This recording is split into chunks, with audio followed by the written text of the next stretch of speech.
మాజీ మంత్రి శ్రీనివాస్ గౌడ్ గారు ఉన్నారు. శ్రీనివాస్ గౌడ్ గారు, మీరు మాటల్లో చెప్పండి. యాక్చువల్లీ ఈ తెలంగాణ ఆవిర్భావ దినోత్సవం కల్లా ఎంప్లాయీస్ ప్రాబ్లమ్స్ అన్ని సాల్వ్ చేస్తారని కరెంట్ గవర్నమెంట్ చెప్పడం జరిగింది. అయితే ఆ ప్రాబ్లమ్స్ సాల్వ్ అయినాయా? రాబోయే క్యాబినెట్ ఆర్ అసెంబ్లీ సెషన్లో బీఆర్ఎస్ ఏం ప్రతిపాదన చేయబోతుంది? అసలు మీ గవర్నమెంట్లో ఎలాంటి యాక్షన్స్ తీసుకున్నారు ఆ టైంలో? ఒకటి, ఎంప్లాయీస్ ఇష్యూలో ఎలక్షన్స్ అయిన నెల రోజులలో కొన్ని సాల్వ్ చేస్తామన్నారు. 6 నెలల్లో పిఆర్సీ టోటల్ అమలైటర్ చేస్తామని చెప్పడం జరిగింది. దాదాపు 2 సంవత్సరాలు కావస్తా ఉంది. మరి ఇప్పటి వరకు పోస్ట్పోన్ అవుతుంది తప్ప ఏం లేదు. మేము గతంలో కూడా రిక్వెస్ట్ చేసినాం, ఒక కోఆర్డినేషన్ కమిటీ నుంచి మేమందరం కూడా ఇమ్మీడియట్గా రిటైర్మెంట్ అయినటువంటి వాళ్ళది ముఖ్యమంత్రి గారు ఏమన్నారంటే, వాళ్ళకు రిటైర్మెంట్ అయిన వాళ్ళకి ఏదో ఫ్రీగా ఇస్తున్నాం అన్నట్లా భారం అయిపోయింది, మొత్తం మీకు ఏ స్కీమ్ రద్దు చేయాలి చెప్పండి, మీకు ఇవ్వాలంటే నన్ను కోసుకొని తిన్నాను ఏమి ఇవ్వలేను అని మాట్లాడడం జరిగింది. అప్పుడు మేము ఇమ్మీడియట్గా చెప్పడం జరిగింది, రిటైర్మెంట్ అయినటువంటి వాళ్ళ పైసలు వాళ్ళ పైసలు, ఎవ్రీ మంత్ దాచిపెట్టుకున్న పైసలు వాళ్ళ పైసలు వాళ్ళకి వాళ్ళ ధర్మం. అది ఇమ్మీడియట్గా రిటైర్మెంట్ అయిన వాళ్ళందరికీ ఇవ్వాలని చెప్పినాం. ఎందుకంటే చాలా అనారోగ్యంతో హెల్త్ కార్డులు పనిచేయక చాలా ఇబ్బందులు పాలవుతున్నారు కనుక ఇమ్మీడియట్గా రిటైర్మెంట్ బెనిఫిట్స్ అన్ని ఇవ్వాలని చెప్పినాం. ఇండియాలో హైయెస్ట్ 5 డిఏలు బాకీ ఉన్నది ఇక్కడనే అనమాట. ఇమ్మీడియట్గా డిఏలు విడుదల చేయాలని చెప్పడం, health cards, journalist health cards అవన్నీ కూడా ఇమ్మీడియట్గా ఇవ్వాలని చెప్పడం జరిగింది. అదే కాకుండా ఓల్డ్ పెన్షన్ విధానాన్ని రావాలి, మళ్ళీ పాతది పెన్షన్ విధానం, కొత్త పెన్షన్ విధానం రద్దు చేసి అది ఇస్తామని చెప్పడం జరిగింది. ఇట్లా కీలకమైనటువంటి ఇమ్మీడియట్గా అమలు చేయాలని చెప్పి మేము ముఖ్యమంత్రి గారిని కూడా జరిగింది. ఇది చాలామంది మేము చేసింది భారతదేశంలోనే హయ్యెస్ట్ శాలరీస్ ఒకటేసారి 43% ఒక గంట లోపల చర్చించి గంట లోపల మేము ఇవ్వడం జరిగింది. రెండవసారి కూడా 30% ఇవ్వడం జరిగింది. 40,000 మందికి ఒక 1 మంత్ టార్గెట్ పెట్టి ప్రమోషన్లు ఇవ్వడం జరిగింది. సరే, చిన్న చిన్న ఇంకా కొన్ని కాలేదు, అన్నీ ఏమని చెప్పం. టీచర్ల ప్రమోషన్ల విషయంలో కూడా వాళ్ళే రిక్వెస్ట్ చేశారు, ఇప్పుడు ప్రమోషన్స్ ఇస్తే మాకు ఇబ్బంది అవుతుంది, ఆ సీనియారిటీ ఫిక్సేషన్ కావాలి, కోర్టులో అన్నీ చేయాలని చెప్పడం జరిగింది. ఇంకా చాలా చేయడం జరిగింది. హెల్త్ కార్డు విషయంలో కూడా మేము ఎన్నో, రాజశేఖర రెడ్డి గారిని అప్పటి నుంచి ఉన్నది హెల్త్ కార్డు విషయంలో. కొలికొచ్చి జియో ఇష్యూ అయింది, కొంత ప్రాబ్లం, అధికారులు సమన్వయం లేక, కొంత అప్పుడున్నటువంటి చీఫ్ సెక్రటరీ గారు కావచ్చు, కొంతమంది డిపార్ట్మెంట్ జిఐడి సెక్రటరీ, కొన్ని అన్నీ అయినామని చెప్పాం, కానీ చాలా వరకు మేము చేసినాం. ఇంకా చేయాల్సినవి ఉన్నాయి, చాలా ఉన్నాయి ఎంప్లాయీస్ ఇష్యూస్లో.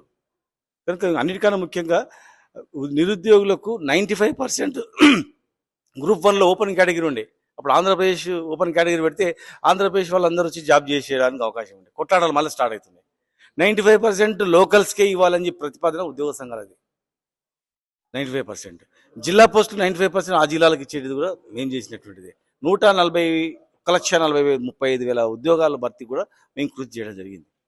మాకన్నా ఎక్కువ చేస్తామనేది కదా మీకు ఓట్లు వేసింది, మాకన్నా ఎక్కువ బ్రహ్మాండంగా చేస్తామని చేసినారు. అందుకే మేము అడుగుతాం, మీరు చేయాల్సింది మీరు చేస్తామన్నది. ఇలా ఓల్డ్ పెన్షన్ విధానం మేము తీసుకొస్తాం, ఇమ్మీడియట్గా అది ఇస్తామని అన్నారు, చేయాలి, ఇమ్మీడియట్గా చేయాలి, అది అడుగుతా ఉన్నాం.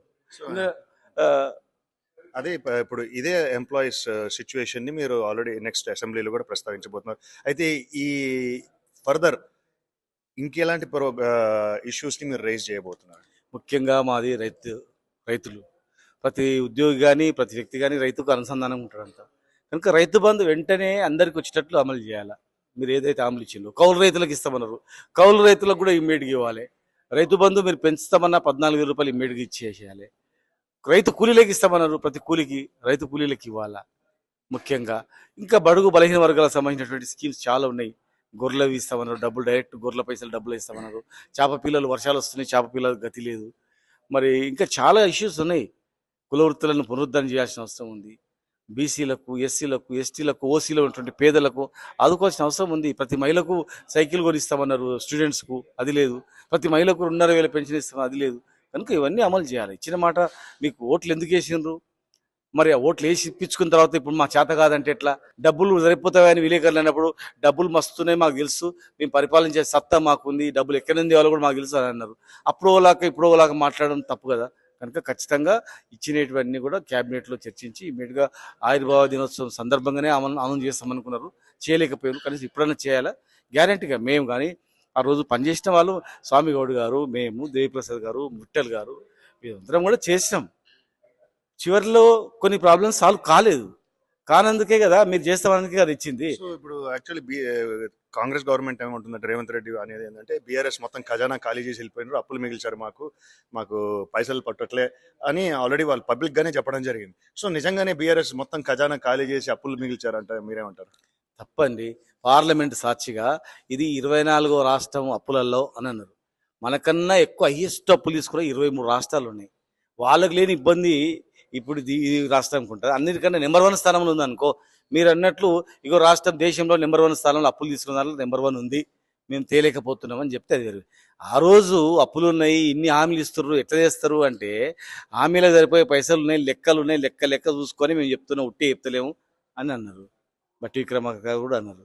మరి ఇలా ఓడ దాటినాక ఓడ ఎక్క ముందే ఓడ మల్లన్న దాటినాక బోడి మల్లన్న టైప్లా ఎత్తిన రాదు. అధికారంలో ఎక్కిన తర్వాత పైసలు లేవు, ఖాళీ ఉన్నాయి అంటే ఇండియాలో మనది 25. ఇది ఇప్పుడు నేను అమెరికాలో ఉన్నాండి, డల్లాస్లో. అమెరికాలో నిన్నామని అడిగితే హయ్యెస్ట్ అప్పు, ప్రపంచంలోనే హయ్యెస్ట్ అప్పు తెచ్చుకున్నారు ఇక్కడ. అంటే అప్పునంత మాత్రాన పుట్టలేదు ఓడిస్తారండి. ఇంటికి పోయి అరే నేను సంవత్సరంలో తీరుస్తావా ₹1,00,00,000, ఇగో నాకు ఇంత ఆస్తుంది, నేను తీస్తా, కష్టపడతా, ఇది ఆ అప్పులు అనేటివి పెట్టుబడి పెడుతున్నా, నేను వచ్చిన లాభం అంతా మీకేం చెప్తాడు అని. కానీ పోయి నేను దివాలా తీసిన, నీవు ఇస్తే మరి నీకు ఇస్తాను నమ్మకం అయితే నాకైతే లేదు చూడు అలాంటి ఇస్తాడా చెప్పండి. అట్లా ఒక ముఖ్యమంత్రిగా ధైర్యంగా డబ్బులు తేవాలి, విశ్వాసం కలిగాలి, పెట్టుబడి పెట్టాలి, చేయాలి. మేము తెచ్చిన అప్పులన్నీ కూడా పెట్టుబడి, మేము తెచ్చిన పైసలకు లెక్క ఉన్నాయి. హాస్పిటల్ కట్టినామని, ఇగో ఇరిగేషన్ ప్రాజెక్టులు కట్టినామని, తర్వాత మెడికల్ కాలేజ్ ఇచ్చినామని, 1000 గురుకులాలు పెట్టినామని, ఇట్లా రైతులకు రైతు బంధు కింద 70,000 కోట్లు ఇచ్చినామని చెప్పి మా ఉన్నాయి. మరి మీరు తెచ్చినటువంటి 2,00,000 కోట్లు, దగ్గర 2,00,000 కోట్ల అప్పుకు ఏం తెచ్చారు, ఏం స్కీమ్ అని చెప్పండి. కనుక అట్లా వద్దది. ఒకరి మీద ఒకరు నిందలు కాదు. తెలంగాణ పరువును కాపాడండి, ప్రతిష్టను కాపాడండి. ఎంతో సప్త సముద్రాలు దాటి వచ్చి ఇక్కడ బతుకుతున్నారు. ఇక్కడ ఇదే మనం డెవలప్ చేస్తే వీళ్ళందరూ వాపసు వస్తారు. మొన్నటి వరకు వాపసు వచ్చే కార్యక్రమం ఉండే. సార్ అలానే ఇప్పుడు మనం చూస్తే కవితమ్మ జాగృతి ఏదైతే ఉందో బీఆర్ఎస్ పేరు ఎత్తకుండా తన కార్యక్రమాలు తను చేసుకుంటూ వెళ్ళిపోతుంది. ఎక్కడ బీఆర్ఎస్ మీటింగ్స్ అటెండ్ అవ్వట్లే, బీఆర్ఎస్ గురించి ఎక్కడ ఎత్తట్లే. అయితే ఇప్పుడు తను సపరేట్గా వ్యవహరించే ప్రోగ్రాంలు ఉందా, లేకపోతే ఇది ఆధిపత్య పోరా, కుటుంబం పోరా అంటే మీరేమంటారు? చూడండి, మొదటి నుంచి కూడా ఆమె ఉద్యమంలో కూడా తెలంగాణ జాగృతి పేరు మీదనే ఉద్యమం చేసింది. ఎక్కడ కూడా ఆమె జాగృతి అనే సంస్థను పెట్టి తెలంగాణ ఉద్యమానికి సహకరించింది. తెలంగాణ వచ్చిన తర్వాత జాగృతి సంస్థ పార్టీకి ఉపయోగపడ్డది. ఇప్పుడు కూడా ఆ జాగృతి సంస్థ ఎంత ఎదిగినా కూడా, ఎన్ని కార్యక్రమాలు చేసినా కూడా ఖచ్చితంగా పార్టీకి ఉపయోగపడుతుంది. ఎందుకు అట్లా అనుకుంటారు? సో బేసికల్లీ ఇక్కడ ఏం డిఫరెన్సెస్ లేవంటారు బ్రదర్ అండ్ సిస్టర్ మధ్యలో కానీ, ఫ్యామిలీలో కానీ? ఎందుకంటే మీడియా పరంగా మనం చూస్తే తన ప్రోగ్రామ్స్ తను ఇండిపెండెంట్గా చేసి, ఇండిపెండెంట్గా ఆఫీస్ పెట్టి, ఇండిపెండెంట్ కమిటీస్ క్రియేట్ చేసి, రామగుండంలో కూడా సపరేట్ కమిటీస్ క్రియేట్ చేయడం, అంటే జనరల్గా బీఆర్ఎస్ అంబ్రెల్లా కింద చేయడం జరుగుతాయి ఇలాంటివి. కాదు, ఆమె అనేక దేశాల్లో కూడా జాగృతి సంస్థ పెట్టుకుంది. ఆమె మొదటి నుంచి ఉద్యమం నుంచి కూడా ఉంది, ఉద్యమం తర్వాత కూడా ఉంది. ఆ సంస్థ ద్వారా అనేక కార్యక్రమాలు అప్పుడు చేసింది, ఇప్పుడు చేస్తుంది. ప్రతి కుటుంబంలో ఉంటాయండి. ఎవరి కుటుంబంలో లేదని చెప్పండి? ఎవరి కుటుంబంలో లేదు? ఫలానా కుటుంబంలో ఏం లేదు. రాహుల్ గాంధీ గారి కుటుంబం లేదా? ఇందిరాగాంధీ గారి కుటుంబం లేదా? ఇప్పుడు మోడీ గారి కంటే ఫ్యామిలీ వాళ్ళే అనుకో. ఇప్పుడు అమిత్ షా గారు ఉంటారు. ఇప్పుడు ఏ రాజకీయ నాయకుడు ఎవరింట్లో చెప్పండి? రేవంత్ రెడ్డి గారు ముఖ్యమంత్రి గారు ఉన్నారు, వాళ్ళ ఇంట్లో లేవా? చెప్పండి. దైవ సాక్షిగా మన మన్నెంకొండ సాక్షిగా, లేకపోతే యాదాద్రి సాక్షిగా మా ఇంట్లో ఏం గొడవలు లేవని చెప్పండి. ప్రతి కుటుంబంలో ఉంటాయి. ప్రతి కుటుంబంలో దాన్ని వీళ్ళని టార్గెట్ చేసి భూతద్దంలో పెట్టి దగ్గినా తుమ్మినా చూపిస్తే అది ఏమైనా ఉందా లెక్క? చివరిగా మనం చూస్తే యాక్చువల్లీ ఆవిడన్న మాటలే, ఎందుకంటే చిట్చాట్లో కానీ మీడియాలో కానీ ఆవిడంది కేసీఆర్ గారి చుట్టూ దయ్యాలు ఉన్నాయంట. అంటే మీరు కేసీఆర్ చుట్టూ దయ్యాలు ఎవరు అంటే మీరేమంటారు? అంటే నిజంగా దయ్యాలు ఉన్నాయా, అంటే ఆయన్ని మిస్గైడ్ చేసే వాళ్ళు ఎవరు ఉన్నారంటే మీరేమంటారు? ఒక నాయకుడు ఒక స్థాయికి వచ్చిన తర్వాత ఖచ్చితంగా అక్కడ ఒకరు ఉంటారు, అంతా గ్యారంటీ ఉంటారు. ఇప్పుడున్న ముఖ్యమంత్రి గారి దగ్గర లేదా? అంతకుముందు ఉన్న ముఖ్యమంత్రి గారి దగ్గర లేదా? ఇప్పుడు ప్రధానమంత్రి గారి దగ్గర లేదా? వస్తారు, ఆకర్షిస్తారు, పవర్ పాయింట్ దగ్గర పోతారు, వాళ్ళ స్వార్థ ప్రయోజనాల గురించి రకరకాలు చేస్తూ ఉంటారు. సహజమే అది. ఆమె కనిపించింది అన్నది, డైరెక్ట్గా అన్నది, తప్పేముంది? ఆమెకు స్వేచ్ఛగా మాట్లాడింది. అంటే ఆవిడ అనే మాట ఏంటంటే ఆ దయాలు ఉన్నారు కాబట్టి నన్ను ఎదగనివ్వట్లేదు, ఆ దయాలందరూ కలిసి నన్ను దూరం పెడుతున్నారు అన్నట్టు చెప్తున్నాను. వ్యక్తిగత అభిప్రాయం దెబ్బతగిలింది తెలుస్తుంది కదా. ఆమెకు ఇబ్బంది కలిగింది, చెప్పింది ఆమె. అవును ఉన్నారని చెప్పి మొత్తం అనలేదు కదా, ఉన్నారు, ఒకరిద్దరు ఉన్నారని చెప్పింది అని ఉండొచ్చు. అదంతా ఇప్పుడు ఒక మాట చెప్పాలనుకుంటే ప్రపంచం అంతా చూస్తుంది కదంతా. ఇప్పుడు గత ప్రభుత్వంలో కొంతమంది ఆఫీసర్లు ఉండ్రి, ఇవాళ ఏం చెప్పినా కూడా మిస్గైడ్ చేస్తుంది. ఇట్లా బ్రహ్మాండంగా స్కీమ్ సార్, ఇది బ్రహ్మాండమైన స్కీమ్ సార్ అని చెప్పేసి.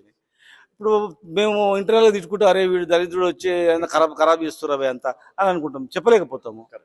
అట్లా ఆమె ధైర్యం ధైర్యంగా ఆమె చెప్పగలిగింది, అంతేగాని అదేదో పెద్ద డిఫరెన్సెస్ అని ఏదో పెద్ద కొంపలు అంటుకుపోతున్నాయని కాదు. అన్ని చిన్న చిన్నవి అన్ని ప్రతి ఫ్యామిలీలో ఉంటుంది. ఇవాళ ఏ రాజకీయ ఏ మంత్రి తీసుకో, ఏ ముఖ్యమంత్రి తీసుకో, ఏ సర్పంచ్ తీసుకో, ఈ చిన్న హోటల్ నడిపే వ్యక్తి కానీ చూసుకో, చిన్న కూలి పని ప్రతి ఫ్యామిలీలో దానికి ఆర్థికంగా డిగ్నిటీ లేకపోతే స్టేటస్ అవసరం లేదు. ప్రతి ఫ్యామిలీలో ఉంటుంది. అంత చిన్న చిన్న ఉంటాయి అన్నీ, అన్ని సర్దుమణిగిపోయేటివి అని ఏం లేదు. Thank you very much Srinivas గారు. సో ఇది సంగతి. మాజీ మంత్రి శ్రీనివాస్ గారి మాటల్లో ఎస్పెషల్లీ ఎలాంటి డిఫరెన్సెస్ లేవు. బేసికల్ జాగృతి అండ్ బీఆర్ఎస్ ఒకటే అంబ్రెల్లా అని చెప్పడం జరిగింది. అండ్ ఆ ప్రోగ్రామ్స్ బీఆర్ఎస్కి బెనిఫిటే అవుతాయని వారు చెప్పడం జరిగింది. అయితే వీరు డెఫినెట్లీ చెప్పారు ప్రతి కుటుంబంలో డిఫరెన్సెస్ ఉంటాయని కూడా వారు చెప్పడం జరిగింది. చెప్పండి. ఇప్పుడు ముఖ్యమంత్రిగా మేమందరం కూడా కేసీఆర్ గారు ముఖ్యమంత్రి కావాలంటున్నాం. నువ్వు హరీష్ రావు గారు కావచ్చు, కేటీఆర్ గారు కావచ్చు, మేము కావచ్చు, శ్రీనివాస్ గౌడ్ కావచ్చు, ఇంకెవరైనా కావచ్చు, కవిత గారు కావచ్చు, ఎవరైనా కేసీఆర్ గారు ముఖ్యమంత్రి కావద్దు అని అనుకుంటేనేమో డిఫరెన్సెస్ ఉంటాయి అన్నమాట. కేసీఆర్ గారే ఖచ్చితంగా మూడోసారి ముఖ్యమంత్రి అని చెప్పి ఎలక్షన్లోకి పోతాం. ఖచ్చితంగా ఆయన ఉంటేనే రాష్ట్రం బాగుపడుతుంది దాంట్లో ఉన్నాం. కవిత గారు ఏమైనా డిఫెన్స్ లో పడ్డారా? పొరపాటున కేటీఆర్ గారికి ముఖ్యమంత్రి ఇచ్చేస్తారు, అయితే హరీష్ రావు గారికి ముఖ్యమంత్రి ఇస్తారు కాబట్టి నన్ను లెక్క చేయరేమో అనే భయంతో ఆమె ఇట్లా చేయడం జరుగుతుంది. జనము ఎలక్షన్లో పోయేది మీరు ముఖ్యమంత్రి అవుతారని చెప్పి పోతాం కేసీఆర్ గారిని. కేటీఆర్ గారు కూడా డైరెక్ట్గా ఆయన చెప్తున్నాడు, కేసీఆర్ గారే ముఖ్యమంత్రి అయితేనే ఈ రాష్ట్రం మంచిగా ఉంటుంది, మేము అందరం తలా ఓ పని చేద్దామని చెప్తున్నాం. కనుక అటువంటి క్వశ్చనే రైజ్ కాదు. పర్ఫెక్ట్. సో ఇది సంగతి శ్రీనివాస్ గారి మాటల్లో. ప్రత్యేకంగా ఈ ఈ యొక్క డిఫరెన్సెస్ అయితే అన్ని కుటుంబాల్లో ఉంటాయని వారు చెప్పడం జరిగింది. అలానే గవర్నమెంట్ పరంగా ఎంప్లాయీస్ ఇష్యూస్ని వాళ్ళు నెక్స్ట్ అసెంబ్లీ సెషన్లో వారు రేజ్ చేస్తారని కూడా చెప్పడం జరిగింది. అలానే ఫార్మర్స్ ఇష్యూస్ కూడా రేజ్ చేస్తారని చెప్పడం జరిగింది. Venkat Malkotla, TV9, Dallas, Texas.